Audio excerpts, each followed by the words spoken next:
David Glasgow Farragut was a man of the sea from his earliest years. When he was only 8 years old, his mother died, and he was made the ward of Navy Captain David Porter. This outstanding naval officer taught the young Farragut the importance of carefully planning a task in advance, the importance of performing each detail with skill and care, and of following through the overall plan with unwavering resolution, factors that were basic reasons for Farragut's becoming one of the greatest leaders and officers in American naval history. When he was only 9 and a half, he was given a midshipman's warrant, and his Navy career was launched. When the War of 1812 broke out with Britain, Farragut was aboard the frigate Essex with Captain Porter in command. On August 13th, the Essex fought and defeated the Alert, a 20-gun British sloop. The Alert was the first British man-of-war to be taken in the War of 1812. The Essex took a large number of British prisoners aboard. Sullen and ugly, they plotted to take over the ship. On the night set for the attack, the watchful 10-year-old Farragut saw the leader, pistol drawn, pass his hammock. Sensing what was going on, Farragut slipped from his hammock and crept noiselessly to Captain Porter's cabin in hopes of warning him. Thus, Farragut showed at a very early age the coolness and resolute courage that were among his greatest attributes. His brave deed gave Captain Porter the opportunity to arouse his crew, suppress the revolt, and save the ship. After a highly successful cruise in the Atlantic, the Essex was ordered into the South Atlantic to join the Constitution and the Hornet in operations against the British fleet. But no rendezvous could be made with these vessels. Captain Porter found himself alone off the coast of Brazil, dangerously low on stores, and with the possibility of attack by overwhelmingly superior British forces, an ever-present danger. His original orders had been to cruise in the South Atlantic and then proceed to the Pacific. So Porter set sail for Valparaiso, Chile, the nearest friendly port. The Essex was the first U.S. naval vessel to round Cape Horn. She arrived at Valparaiso in March 1813. The Essex found the whale-rich Pacific waters a profitable hunting ground for British ships.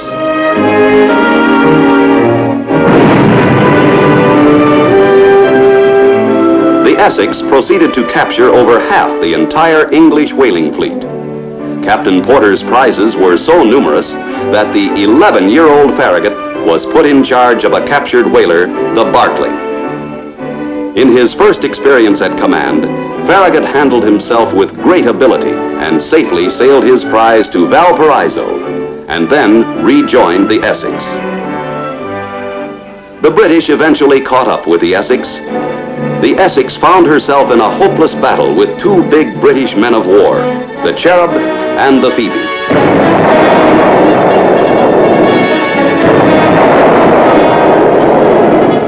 As the uneven battle raged, the young Farragut proved himself to be of tremendous value to Captain Porter. In his own words, Farragut later said, "During the action, I performed the duties of captain's aide, quarter gunner, powder boy, and messenger. In fact, I did everything that was required of me."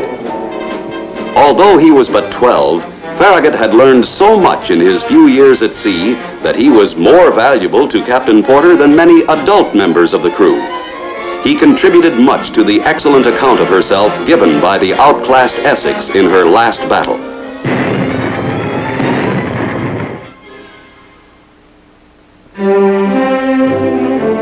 Farragut served on many ships in the 10 years following the War of 1812. He received his lieutenant's epaulet in 1825. He was next ordered to the receiving ship at Norfolk. Here he broke all precedent by establishing a school for uneducated enlisted men. Farragut's own formal schooling was meager. he had educated himself by taking every possible opportunity to read, study, and learn. He wanted his men to have a similar opportunity to educate themselves. He knew the educated man learns more quickly, advances faster, and does an overall superior job. In 1832, he became executive officer of the Natchez, his first big job afloat. As a result of his early training and great zeal, he quickly made his mark as an outstanding executive officer. A fellow officer said of him, "Never was a crew of a man of war better disciplined or more content or happy. The moment all hands were called and Farragut took the trumpet, every man under him was alive and eager for duty." On one occasion, he took the Natchez out of the harbor of Rio against a strong headwind. This required superb seamanship, since the harbor entrance is quite narrow. There were several foreign men of war in port whose officers and crews were watching closely. Many declared that under these conditions, he could not clear the harbor successfully, but it was done without balk or failure. All hands, officers and men, felt the glow of pride and satisfaction from serving with such an accomplished seaman.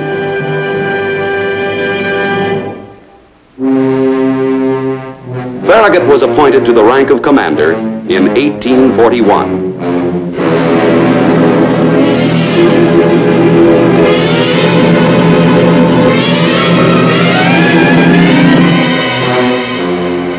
When the war with Mexico broke out, he was on shore duty in Norfolk. One of the great operations planned by the Army and Navy was an amphibious assault on Veracruz. With Veracruz taken, the way would be open for an assault on Mexico City itself. Farragut had served in the Gulf of Mexico on several tours of duty. He'd also been in command of the sloop Erie and present on the scene when Ulloa, the chief defense of Veracruz, was captured by the French.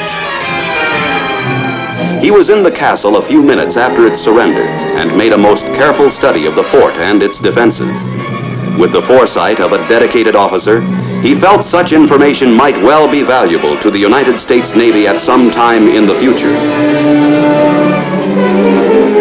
Thus, at the start of the Mexican War, few naval officers knew Veracruz or the Mexican coast better than he did. Because of this unusual knowledge, Farragut was extremely eager to participate in the Mexican campaign and wrote several letters to the Secretary of the Navy requesting a command. In 1847, he was given command of the USS Saratoga with orders to proceed to the Veracruz area.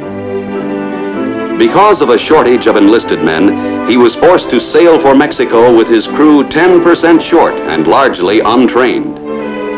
With his typical efficiency, Farragut carefully trained his men on the voyage south, and by the time he arrived off Veracruz, the ship and the crew were ready for action. But the castle of San Juan de Ulloa, as well as Veracruz, had already surrendered.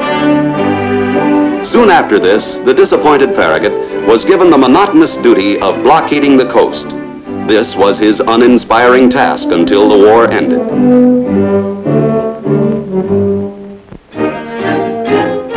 In the following years, Farragut served as executive officer of the USS Pennsylvania, founded the Mare Island Navy Yard, and while there, was commissioned captain in 1856. He took command of the USS Brooklyn in 1859. In 1861, he returned to Norfolk to await orders. Tension between the North and the South was becoming daily more acute. This put Farragut in a peculiarly embarrassing position, for Farragut's family and wife were all from the South. On the day Virginia seceded from the Union, Farragut was discussing the situation with friends. In my opinion, President Lincoln is fully justified in mobilizing the federal troops. A person with such sentiments, sir, cannot live in Norfolk. Without hesitation, Farragut courageously made up his mind to leave Norfolk and join the Northern cause. That night, he and his wife and son left for New York, where he reported for duty. Thus did Farragut make the extremely difficult decision to fulfill his oath to defend his country, come what might. Farragut's next great adventure was to be the capture of the city of New Orleans. New Orleans, largest city in the Confederacy, was a vital link in the system of trade between the South and the countries abroad. Europe needed the cotton raised in the South, and its sale gave the South the wealth it needed to carry on the war. In addition, the city was an important manufacturing center and a big supply area for the Confederate forces. So the capture of the city would be a great loss to the South. But three great obstacles made its capture extremely hazardous. The first was the Mississippi River. New Orleans was about 100 miles upstream. To reach the city from the Gulf, an expedition would have to penetrate one of the 5 river mouths, all silt-filled and much too shallow for the large, heavy-gunned ships that would be needed. The second barrier consisted of 2 very powerful forts, Fort Jackson and Fort St. Philip. The third was the Confederate fleet. Despite these great odds, the Secretary of the Navy set up a committee to look for a man to head the assault. Farragut was 57 in seniority among the Navy's captains, but his service reputation was outstanding, and Secretary of the Navy Wells was impressed by his decision to support the Northern cause. The committee, noting his enthusiasm and self-confidence, recommended that he be promoted to flag officer and given command of the operation. In February 1862, he arrived at Ship Island in his flagship, the Hartford, and set up headquarters. Farragut was famous for his careful preparations, and weeks of planning followed. In a letter to the Assistant Secretary of the Navy, Fox, Farragut requested more medical officers and medical supplies. He wrote, "My greatest anxiety now is to have proper comforts for the sick and wounded, for somebody will be hurt." During the weeks of planning, Farragut worked closely with General Butler, who was in command of the Army troops in the operation. In fact, Butler provided much-needed fuel for the ships when it was extremely difficult for Farragut to obtain it. In preparation for taking his ships over the sandbars and into the Mississippi, Farragut had all excess weight removed. Even so, most of the ships had to be dragged over the bars, a back-breaking operation that took nearly a month. Each ship was then individually prepared for the assault. Extra spars and rigging were sent ashore. The vulnerable propulsion machinery was protected with anchor chains and sandbags. The exteriors of the ships were camouflaged with mud, while decks and gun carriages were whitewashed to make them more visible to the crew during a night action. Netting was rigged to protect the men from falling spars and splinters. Tubs of water and sand were placed on deck for fighting fires. And special lightweight ladders were built to help the carpenters go over the side to repair shell damage to the hulls. Then, as a prelude to the assault, Fort Jackson and Fort St. Philip were bombarded for a full 6 days.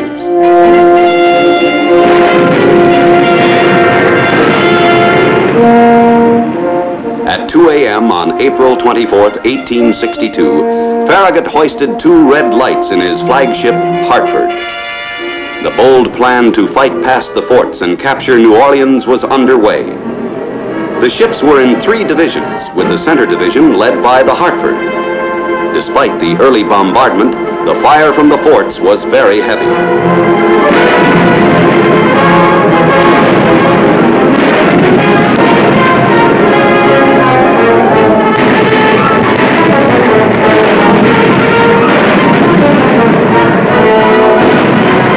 Even though resistance was fierce, 13 of the original 17 ships got past the forts. After a spirited engagement above the forts, they defeated the 11 ships of the Confederate Navy, and the next day anchored off New Orleans.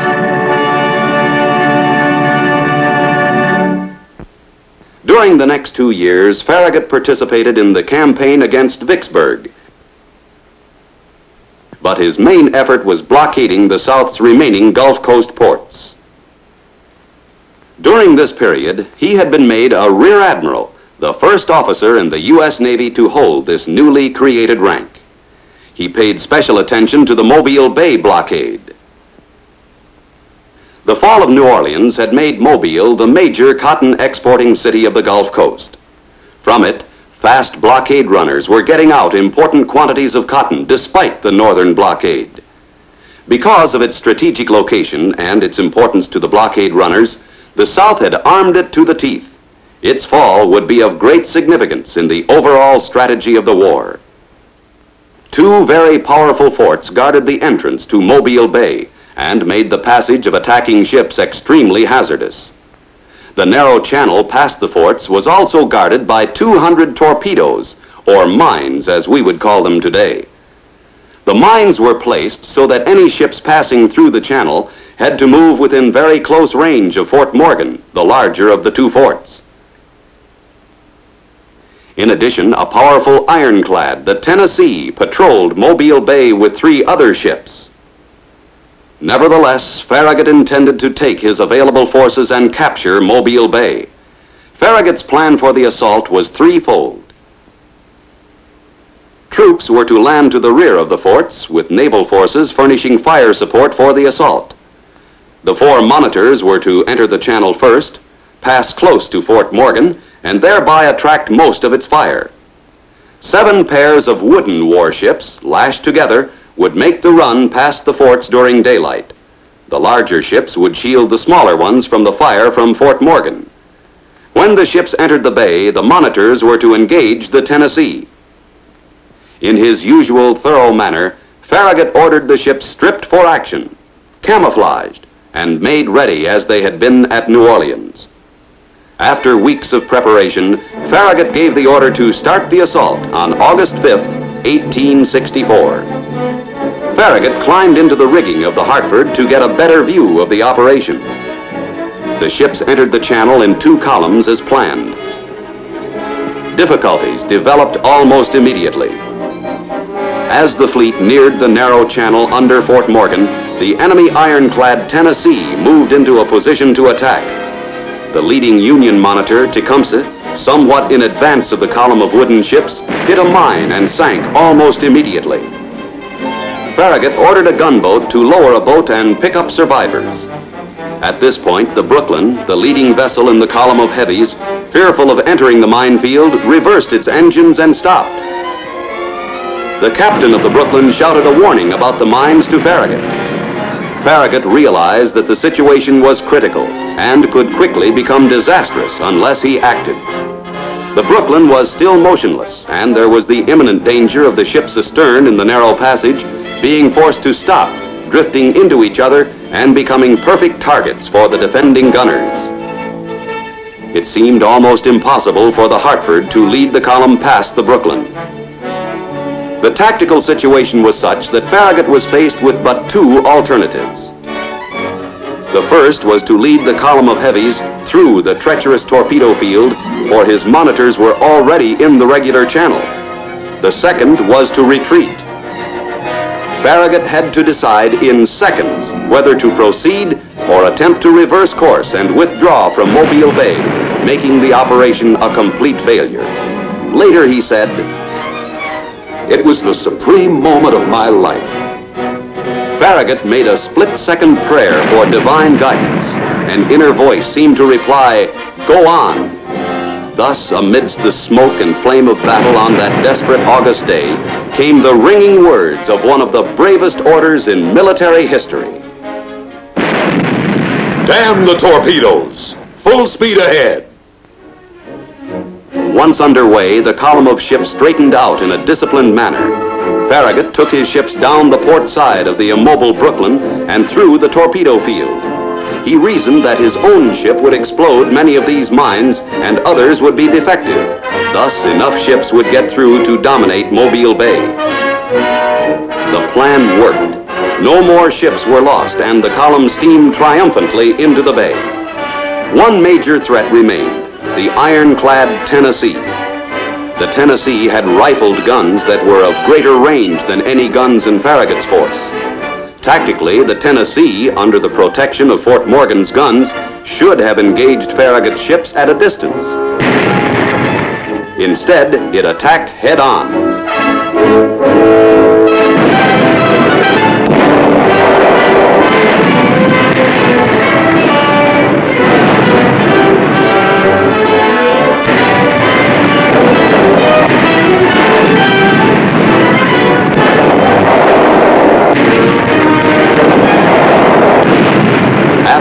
short, desperate fight, the Tennessee surrendered. Soon after, the forts guarding Mobile Bay surrendered to the attacking Army forces.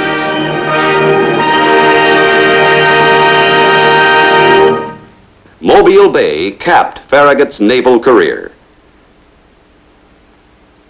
Shortly after the war, he retired as America's first admiral. Many valuable lessons in leadership can be learned from studying the career of this outstanding officer. Farragut had, first of all, a cool, unruffled courage, as was demonstrated when he helped to save the Essex. Even a sea-toughened youngster might have been frightened enough to remain quiet when the desperate men tried to seize the Essex. Instead, Farragut, without hesitation, put his life on the line to save his ship. In his scale of values, duty came above self. There is no substitute for true devotion to duty. It is one of the great traditions of the Navy that every man and officer must do everything in his power to carry on. Another important character trait was Farragut's desire to learn. He wanted to know everything about his own job and the jobs of others as well. This made him extremely competent in emergencies. He was able to command the Barclay when not quite 12 years old, and he carried out his duties with the ability of a full-grown man during the final battle of the Essex. Of course, his wealth of knowledge and experience played an important role in overcoming the tremendous odds at New Orleans and Mobile Bay. The more you know about your duties, the more valuable you are to your men, your ship, and your Navy, and the more effective leader you can be. A zeal for knowledge and a thirst to learn are characteristics of every outstanding naval leader. Throughout his career, Farragut was deeply concerned for the welfare of his men and grasped every opportunity to help them become better trained and educated. In battle, too, their safety was uppermost in his mind. A successful leader is personally concerned with the character and welfare of his men. His victory in battle or in peacetime, the performance of his unit, depends upon the loyalty and respect of his subordinates. This loyalty and respect reflects the leader's devotion to duty and his sincere realization that his subordinates are equally vital to his success. Another important feature of Farragut's character was the mature, objective view he took of events.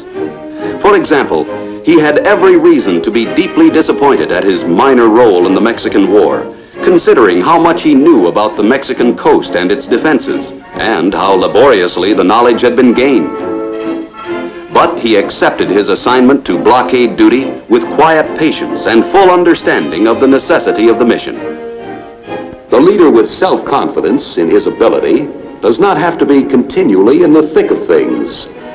He accepts routine assignments with the same devotion to duty as spectacular ones.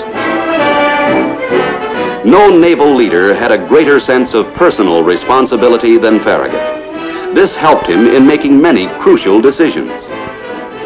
One such example was his decision to support the Northern cause during the Civil War. His home was in the South, his wife was a Southerner, and the social and political pressure to join forces with the Confederacy was enormous. But instead, he deliberately chose the hard road because to him, honor demanded that he follow the dictates of his own conscience. The Navy man, throughout his career, finds his sense of personal responsibility put to the test many times. Leadership demands that he never hesitate to do what duty demands, rather than what is expedient or what he would like to do. Integrity that never swerves or weakens, even under the most trying conditions, is a basic prerequisite of true leadership. Another clue to Farragut's success was his extremely careful planning. He believed in working out a plan of action in the greatest detail, and then painstakingly preparing ships and crew to put the plan into action. When time was available, he used it to the utmost, but every bit of preparation paid off handsomely. True leadership is based on the willingness to take the time and trouble to plan carefully, prepare meticulously, and train thoroughly. Perhaps the greatest tribute of all that can be paid to Farragut was the way he inspired others. Thus, years later, Dewey faced seemingly overwhelming odds at Manila Bay during the Spanish-American War. At this highly critical moment, he asked himself the question, what would Farragut do? The answer was, go on. Dewey did go on to a great and decisive victory. Thus was Farragut, like all exceptional leaders, an inspiration to the Navy men of his own time and the generations that followed. By following Farragut's example, the Navy man of today can keep alive the great traditions of the past and develop a self-discipline that keeps in proper perspective performance, integrity, self, and country.